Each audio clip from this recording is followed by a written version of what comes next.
La zone d'aménagement concerté de Galmo est l'une des plus anciennes de Guyane. Sur le site, 82 entreprises cohabitent tant bien que mal. Mais voilà, depuis quelques semaines, des coupures d'électricité sont fréquentes dans la zone. Ça fait pendant 2 mois, c'est des petites coupures, mais qui n'étaient pas espacées, qui étaient espacées. Il y a 2 semaines, c'était pratiquement au moins 3-4 fois dans la semaine. Une situation qui interpelle donc à plus d'un titre. Ce chef d'entreprise, Roberto Osseux, est le patron de cette ferronnerie dont l'activité est depuis quelques jours fortement impactée par ces coupures de courant à répétition.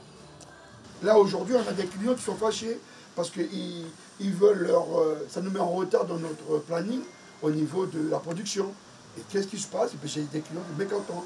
On a déjà assez de problèmes avec la Covid, qu'on est en mode dégradé. Pourquoi on peut se retrouver encore en mode dégradé pour venir sur l'électricité? Et le scénario se répète chez cet autre commerçant de la ZAC Galmo. L'organisation interne de ce magasin de motos est systématiquement mise à mal à chaque incident électrique sur le réseau. Le problème, ce sont des coupures qui sont ingérables, puisqu'elles ne sont pas prévenues, elles ne sont pas définies dans le temps, et surtout, elles nous provoquent des dégâts sur tous les appareils qu'on utilise, donc climatisation, informatique, et c'est un gros problème pour nous, un très très gros problème d'exploitation. Laurent Lay et Roberto Osseux ont bien tenté d'avoir des explications auprès d'Électricité de France.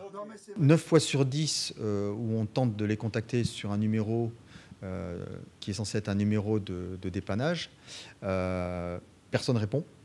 On tombe sur une boîte vocale qui n'aboutit pas. On a envoyé des courriers, apparemment je ne suis pas le seul à envoyer. Il y a d'autres artisans dans la zone, d'autres entreprises qui ont envoyé des courriers qui m'ont dit qu'il n'y a pas eu de réponse. Nous aujourd'hui on demande à l'UDF des réponses.